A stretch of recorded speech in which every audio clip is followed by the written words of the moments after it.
l'équipe de louange pour ce travail spirituel. Merci au pasteur Janvier pour cette belle modération. Et merci à vous tous qui êtes là. C'est par amour pour Jésus-Christ que vous êtes venus, même si vous aviez d'autres charges qui vous appelaient. Mais vous avez préféré les sacrifier juste par amour pour notre Seigneur Jésus-Christ. Qu'il se souvienne de vous le jour où il reviendra sur la nuée. Nous poursuivons aujourd'hui notre séminaire que nous avons commencé hier et qui porte sur la croix de Jésus-Christ. C'est demain que nous allons le terminer lors de notre culte dominical de 10h à midi. Et c'est demain aussi que nous allons lever notre jeûne. Pour ceux qui sont en jeûne, c'est demain que nous allons le lever juste après le service. Je vous invite maintenant à rouvrir les pages de nos Bibles dans le passage que nous avons lu hier, c'est-à-dire dans 1 Corinthiens chapitre 15. Nous allons encore lire le 3e et le 4e verset. La Bible dit ceci, que je vous ai enseigné avant tout, comme je l'avais aussi reçu, que Christ est mort pour nos péchés selon les Écritures. Il a été enseveli et il est ressuscité le 3e jour selon les Écritures. Je vous ai dit hier que dans ce passage, l'apôtre Paul nous parle de la mort et de la résurrection de Jésus-Christ et nous fait comprendre en principe 3 choses importantes. Premièrement, il nous fait comprendre que la mort et la résurrection de Jésus-Christ forment le cœur de l'enseignement chrétien.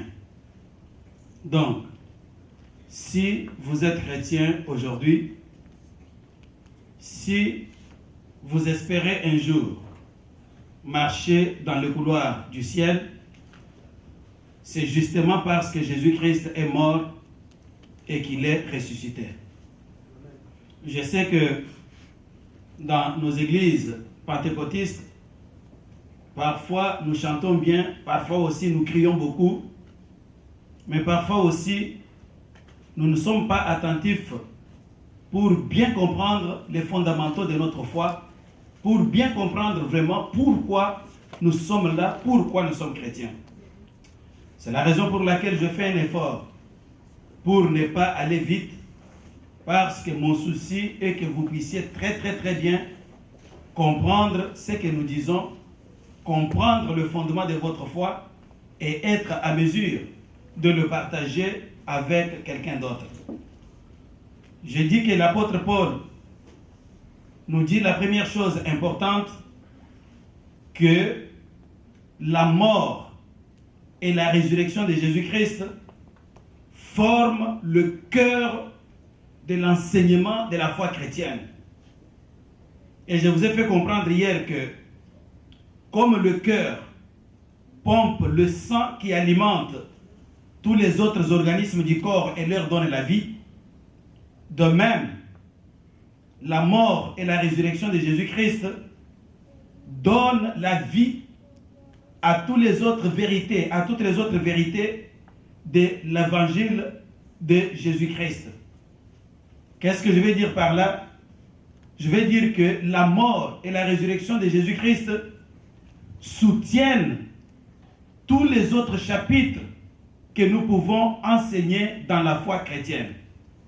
En d'autres termes, si Jésus-Christ n'était pas mort et s'il n'était pas ressuscité, notre enseignement sur le pardon serait vide de sens. Si Jésus-Christ n'était pas mort et s'il n'était pas ressuscité, notre enseignement sur l'amour serait comparable à de la philosophie.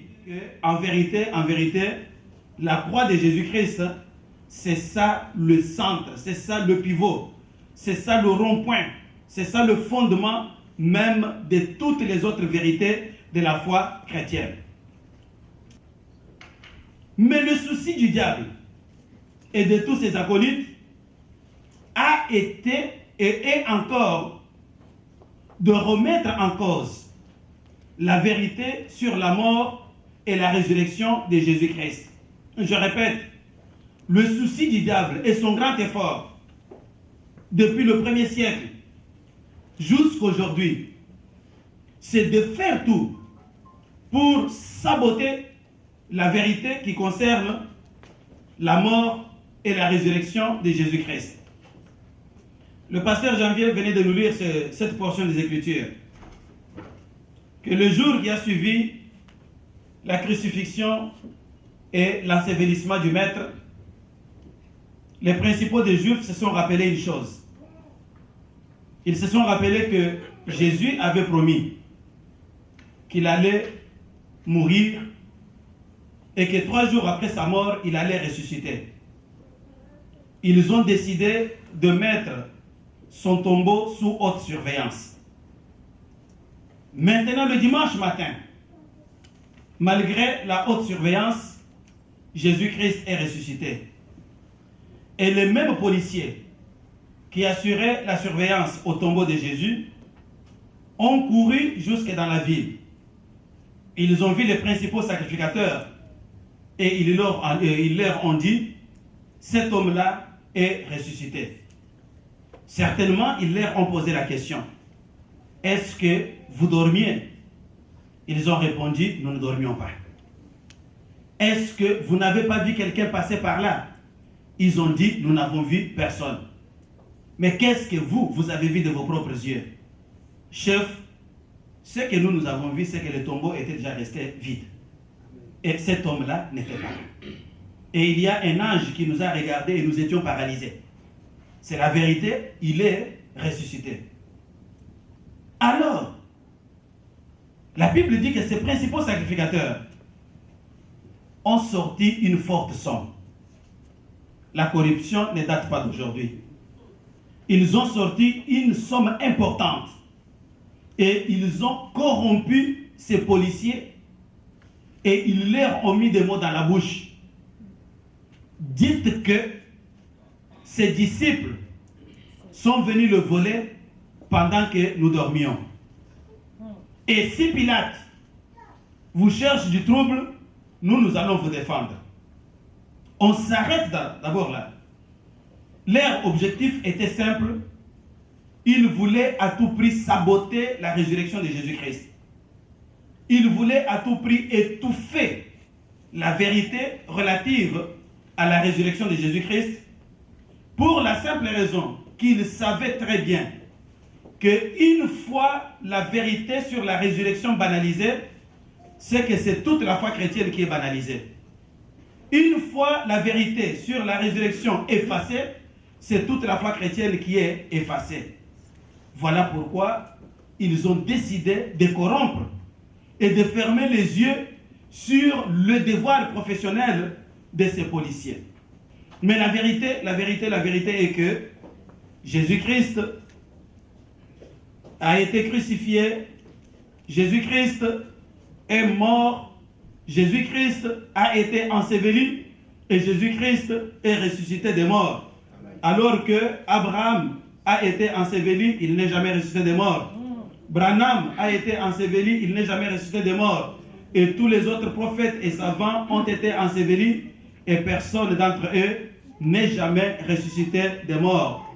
Conclusion, personne ne peut alors se comparer à Jésus-Christ.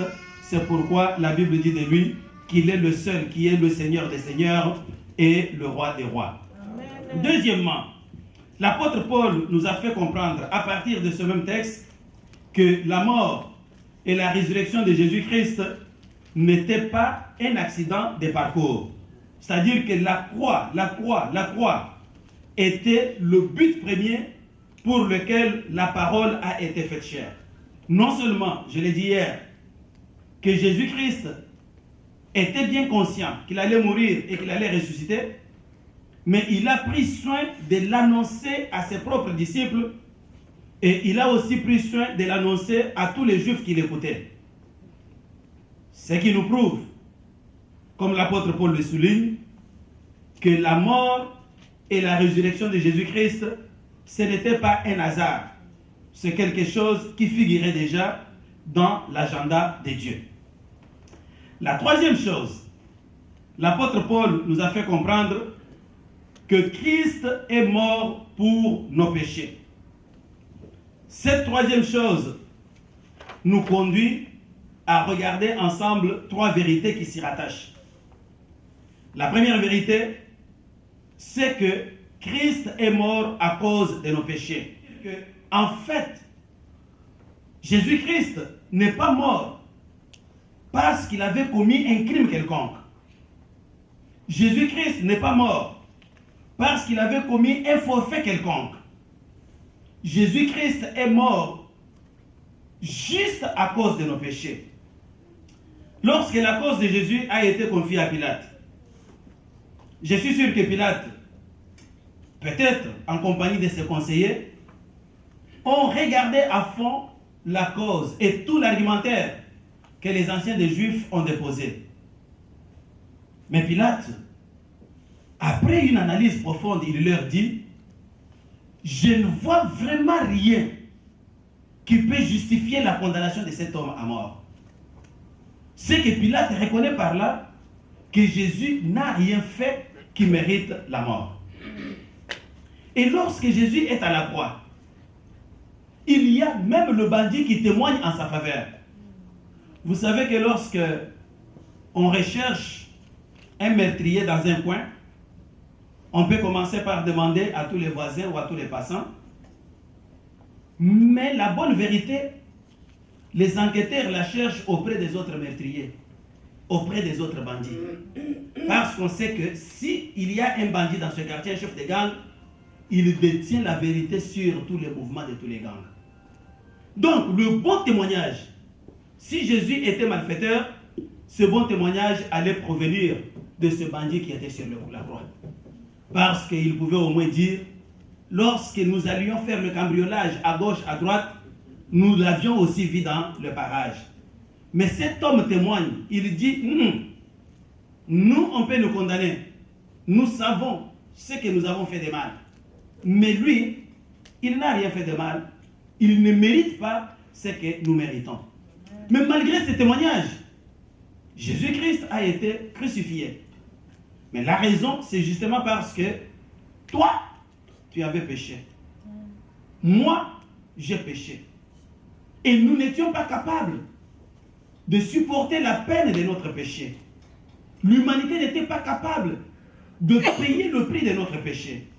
Et Dieu, à cause de son grand amour, après avoir essayé avec les brebis, avec les boucs, ça n'a pas marché, il a décidé d'infliger cette peine sur son fils unique qui est Jésus-Christ de Nazareth.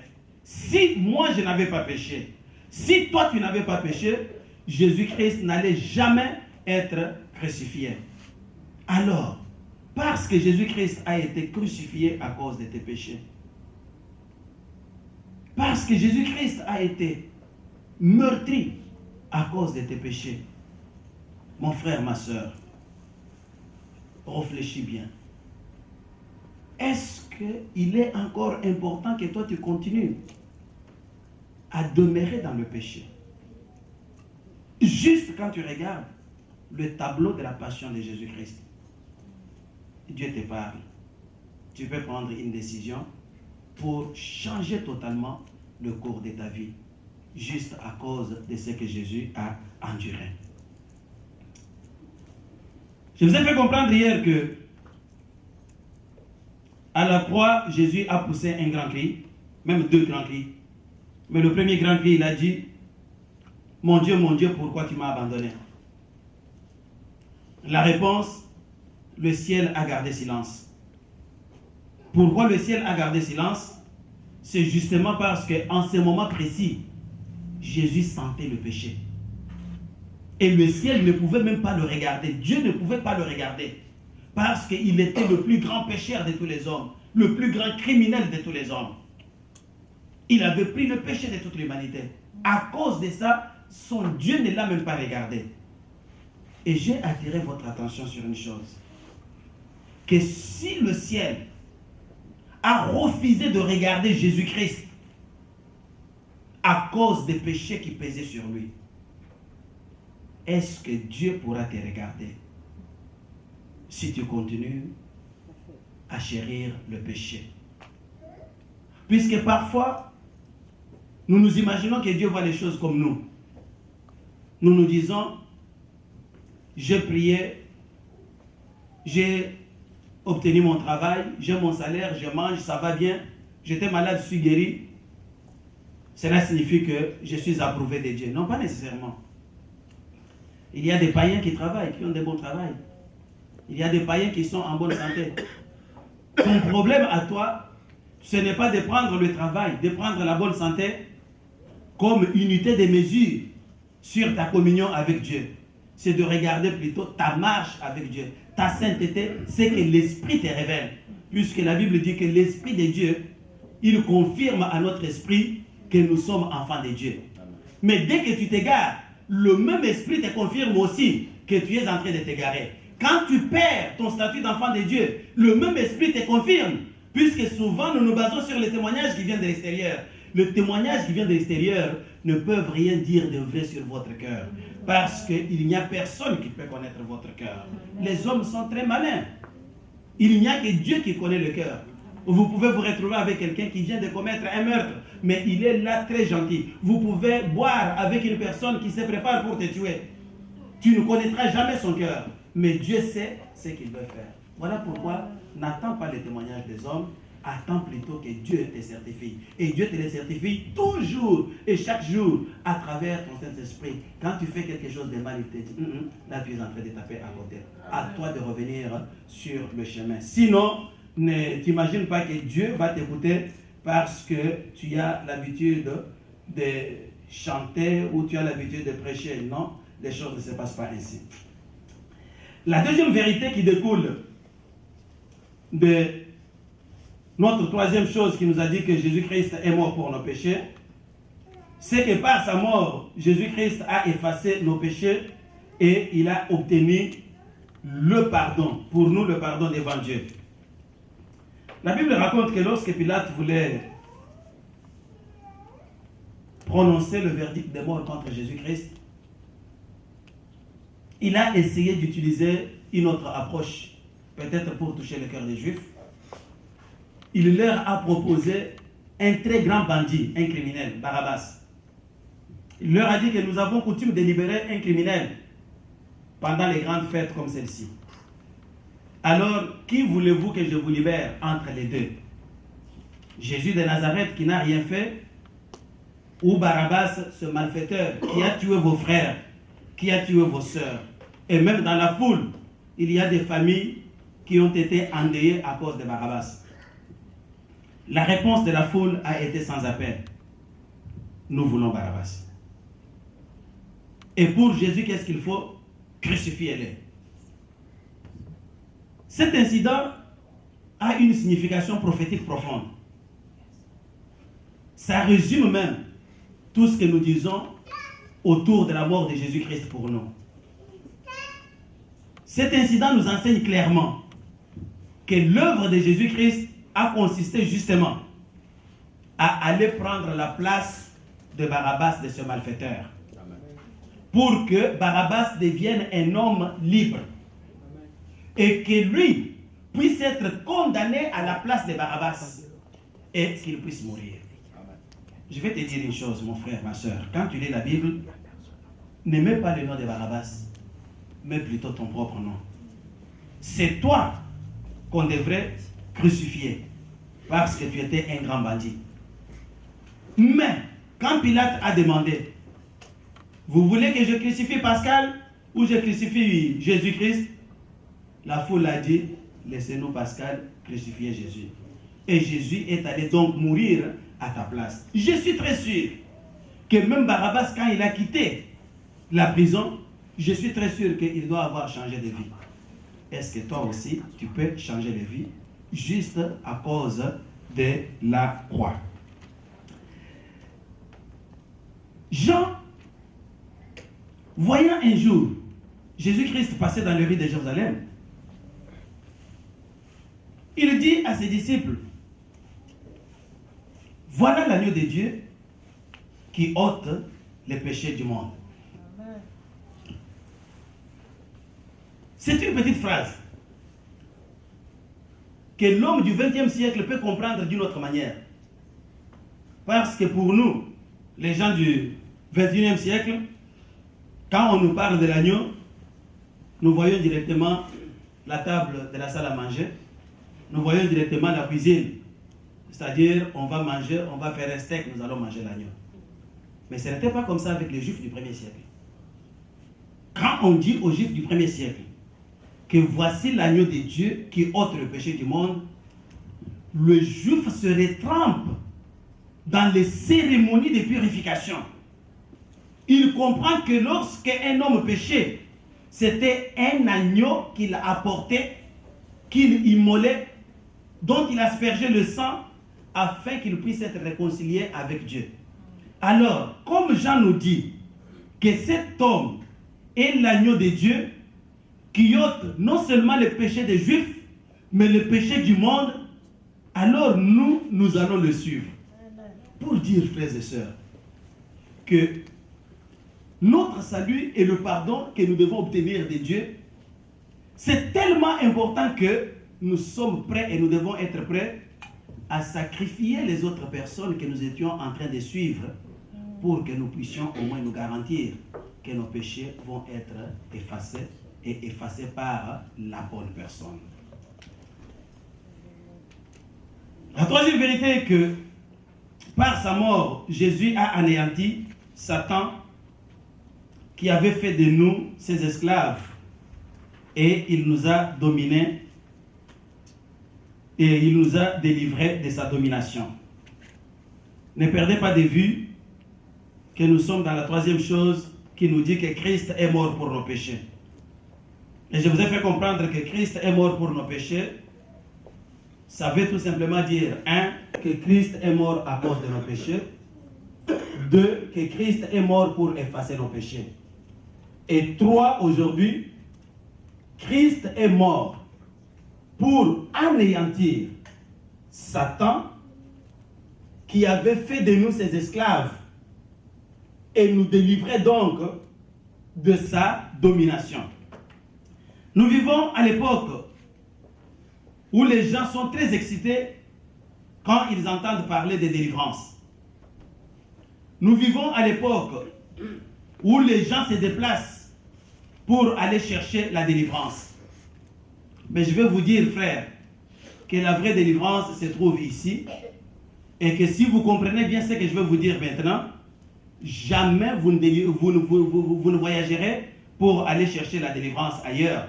Parce que vous comprendrez que la délivrance vous a déjà été acquise depuis la croix de Golgotha. Amen. La Bible nous raconte que depuis la chute de l'homme dans le jardin d'Éden, Satan est devenu son maître et son colonisateur.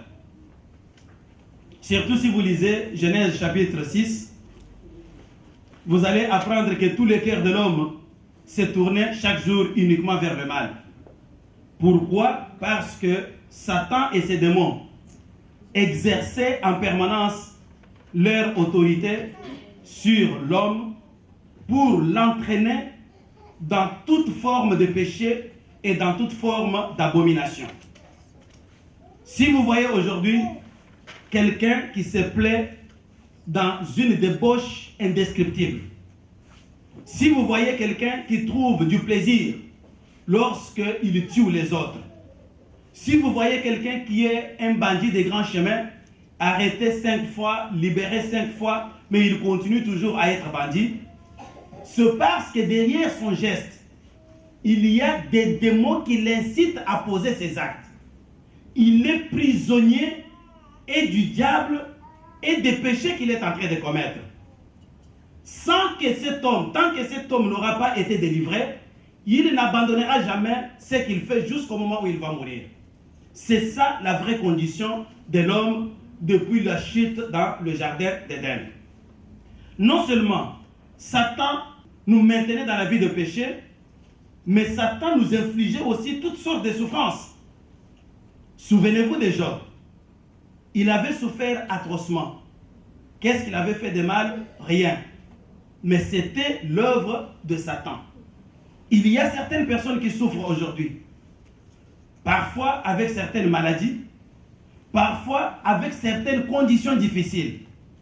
Tout ce qu'il touche, lui, ne peut pas réussir. Quand il va là où la porte était ouverte, dès qu'il s'approche, la porte se ferme.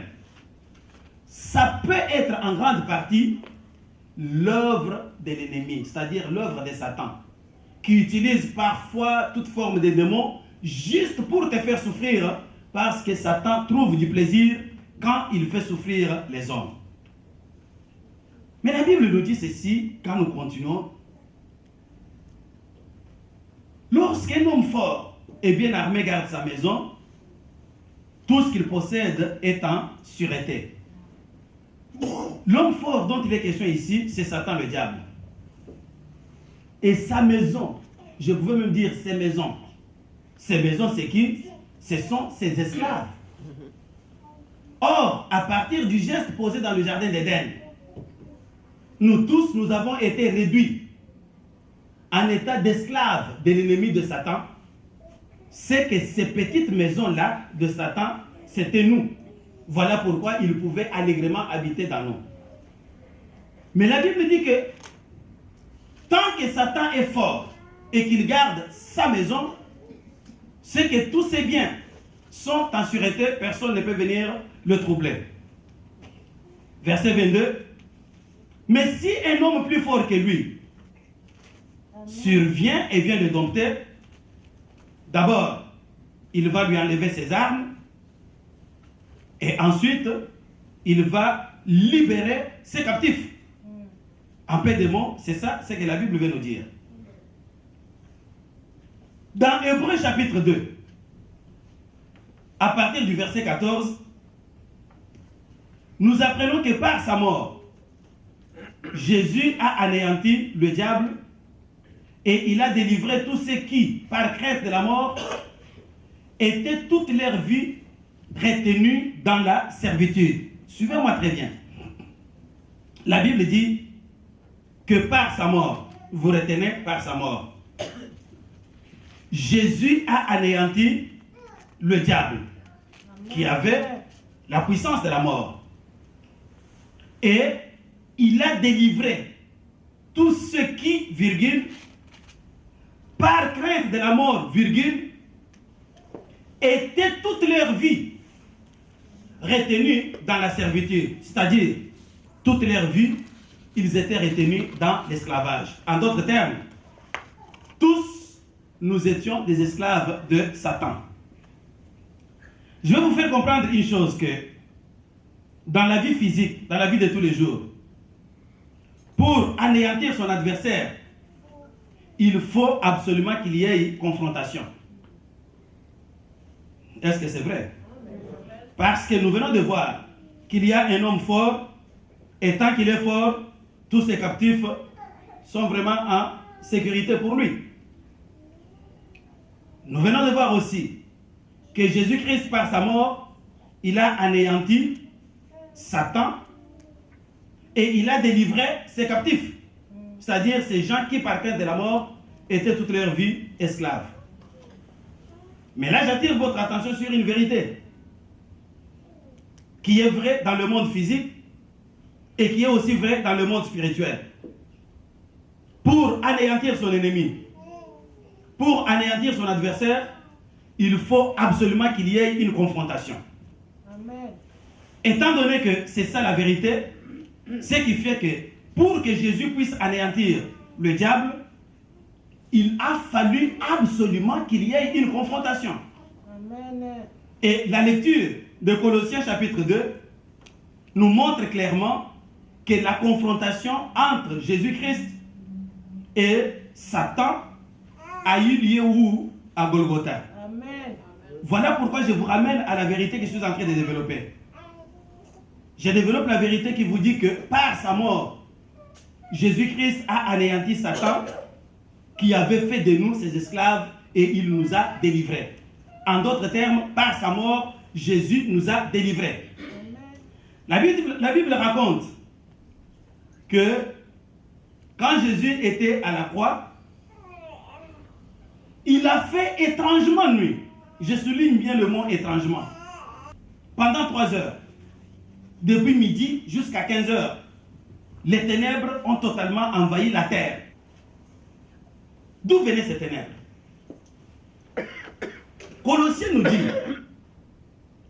il a dépouillé les dominations et les autorités, il les a livrées publiquement en spectacle, en triomphant d'elles par la croix. Ici, la croix est soulignée. C'est-à-dire que le champ de bataille où il a affronté les autorités, les dominations, c'était à la croix. Alors, nous revenons dans notre livre d'Hébreux, chapitre 2. La Bible nous a dit là que par sa mort, Jésus a anéanti le diable. Et il a délivré tous ceux qui, par crainte de la mort, soulignez bien ça, par crainte de la mort, étaient toute leur vie retenue dans la servitude. Ce que je vous ai demandé de souligner là, par crainte de la mort, cette expression nous révèle quelque chose de très profond. Cette expression nous révèle que la puissante arme dont le diable disposait pour garder les gens dans son esclavage, c'était la mort. Jusqu'aujourd'hui, la mort terrorise toute l'humanité. Quand le diable te présente la mort pour te dire tu restes ici ou bien tu meurs, qu'est-ce que tu vas faire? Tu vas dire je vais rester. Quand le diable te dit que si tu me quittes, je vais te tuer, qu'est-ce que tu vas faire? Tu vas rester. Voilà pourquoi Hébreu dit que tous ceux qui, par crainte de la mort, ils ont été retenus captifs toute leur vie. Je vais vous donner un exemple tiré du monde contemporain. Nous avons des dictatures à travers le monde pour ne pas citer le pays. Mais qu'est-ce qui fait que ces dictateurs restent au pouvoir et que le peuple parfois affaibli, pauvre, souffre, il continue à souffrir et les dictateurs continuent à dominer? La raison est claire. C'est parce que le dictateur amène une arme fatale, c'est la mort. Et dit, où tu t'étais, où tu pars. Alors là, tu vas dire, non, non, non, non, je vais me taire pour vivre et je vais attendre le temps. Pendant ce temps-là, toi, tu es gardé dans l'esclavage. Alors, si je vous demande l'arme atomique du diable, c'était quoi? La mort, tout simplement. Si aujourd'hui vous avez un ennemi qui vient vous attaquer avec une Kalachnikov et que vous sortez avec un bâton de baseball, est-ce que vous allez résister devant lui? Allô? Bien. Alors, quand Jésus-Christ décide d'aller affronter le diable, qui lui a pour bombe atomique la mort, il faut qu'il puisse mesurer ses capacités et savoir qu'il possède lui une bombe qui est au-dessus de la bombe de l'ennemi, c'est-à-dire qui est au-dessus de la mort. Amen. Nous revenons dans Hébreux chapitre 2. La Bible dit que par sa mort, allô? Amen. Par sa mort, Jésus a anéanti le diable, c'est-à-dire celui qui avait la puissance de la mort. Et je répète, par sa mort, Jésus a anéanti celui qui avait la puissance de la mort. Amen. Et il a délivré ses captifs. Amen. C'est-à-dire quoi au juste? C'est-à-dire que l'arme que Jésus a amenée pour délivrer l'humanité de l'esclavage de Satan, c'était la mort. Amen. Mais je vous ai fait comprendre hier que lorsque nous parlons de la croix, nous parlons de la mort et de la résurrection. C'est-à-dire la mort de Jésus-Christ est toujours rattachée à sa résurrection. Au point que s'il m'était permis de réécrire ce verset, je dirais que c'est par la mort et la résurrection que Jésus-Christ est allé attaquer le diable. Amen. Il a une arme, c'est la mort. Mais Jésus vient avec une contre-arme, c'est la mort et la résurrection. Amen. Il y a un savant, je pense que c'est Isaac Newton qui a dit, à chaque action mérite une action, une réaction d'égale intensité, mais de sens contraire. La mort pour le diable consistait à tuer. Mais la mort pour Jésus consistait lui-même à mourir. Amen. Alors que le diable terrorisait les gens avec la mort, Jésus vient lui pour mourir. Amen. Ça, c'est la véritable contre-offensive. Je vais vous donner un exemple. Vous sortez votre Kalachnikov, vous regardez, dit paf, vous tirez sur moi, je meurs, je meurs. On va chez Manus Poirier, on fait les funérailles, on m'enterre, c'est fini. Vous rentrez chez vous parce que vous vous êtes caché, on ne vous a pas vu. 3 jours après, en plein midi, vous entendez quelqu'un frapper chez vous à la porte. Pa, pa, pa. Vous venez avec votre Kalachnikov. Vous ouvrez la porte, c'est Badi. Qu'est-ce que vous allez faire?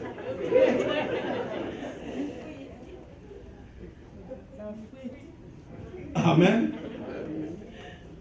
La Bible nous dit ceci dans Apocalypse chapitre 1er, verset 8.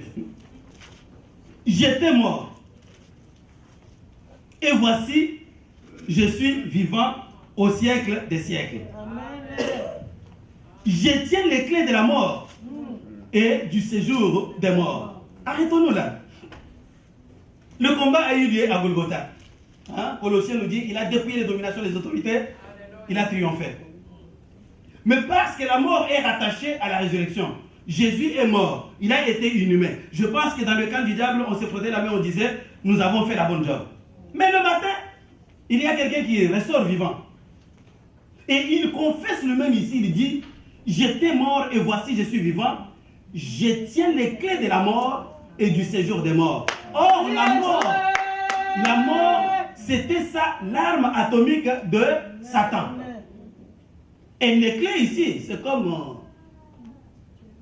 Donald Trump, quand il devient président, il a des clés pour activer de la mallette pour déclencher l'arme atomique. Imaginez-vous que Ben Laden ressuscite et il va confisquer à Donald Trump la clé de la mallette de la bombe atomique. Qu'est-ce que l'Amérique va devenir? C'est exactement la même chose ici.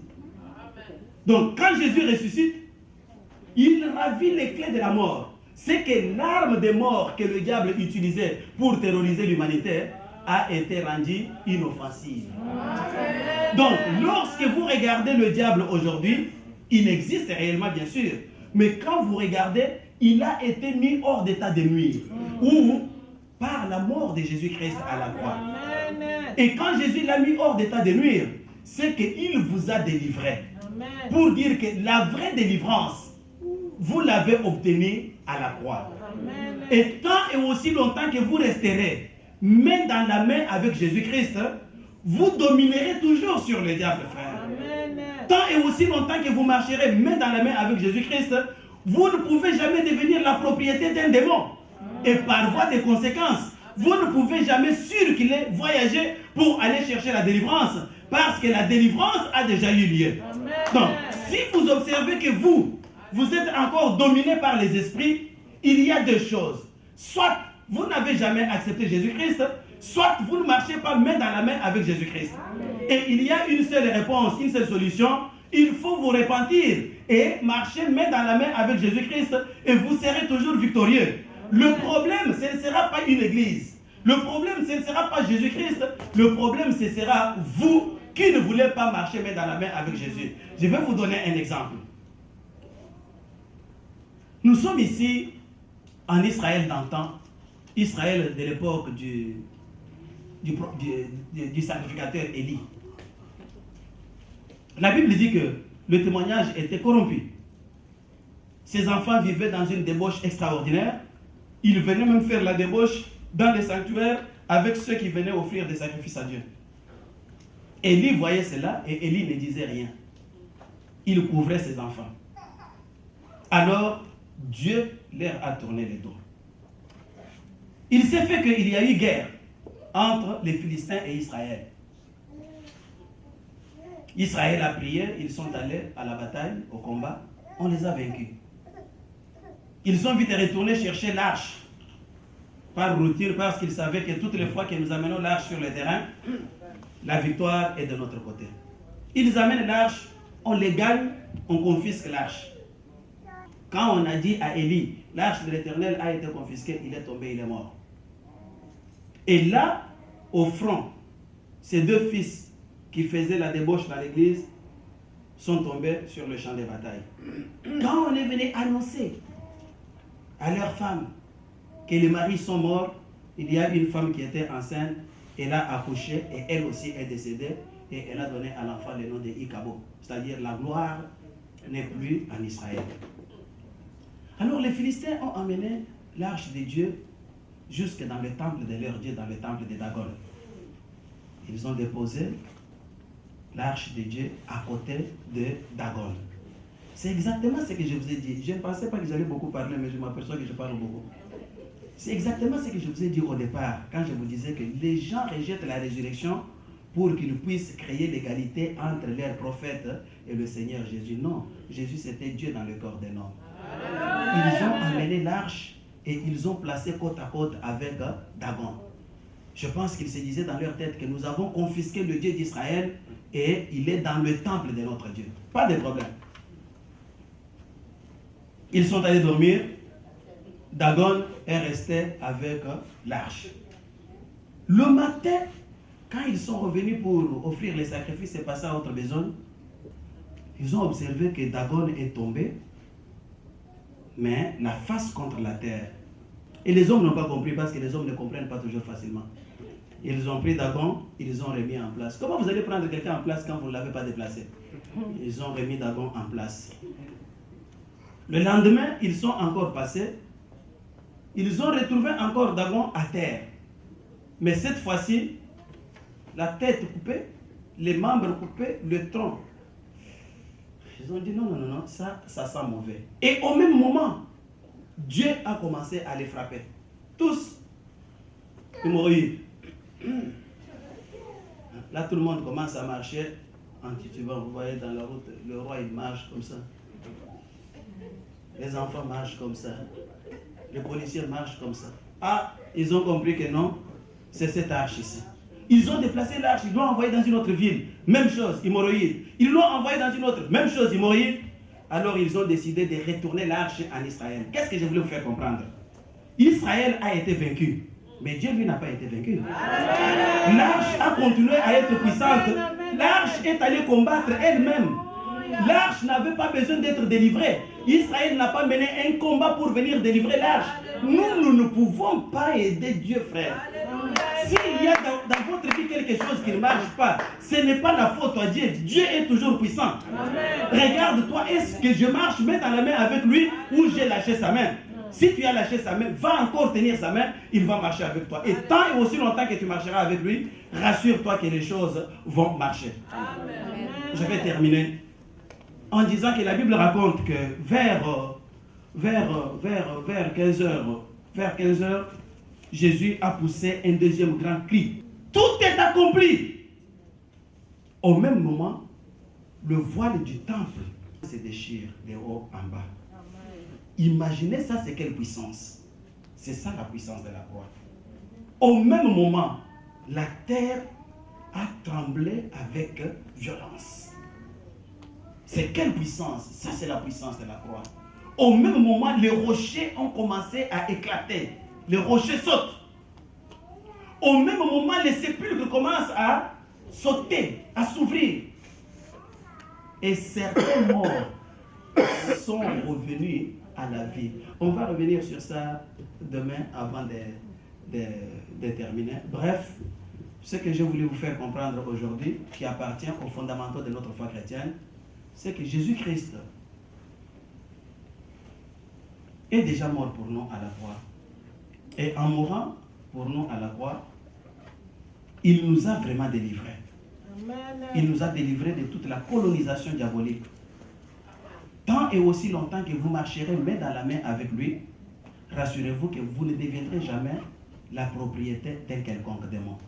Si vous avez des troubles, il faut tout simplement prier. Le démon peut vous attaquer de l'extérieur, mais venir habiter en vous tant que votre main tient la main de Jésus-Christ, c'est impossible. Donc, à cause de cela, ne défilez pas, ne prenez pas le bateau que je vais au Congo pour me faire délivrer. Non, la délivrance a déjà eu lieu à Golgotha. Que Dieu vous bénisse tous. Merci beaucoup.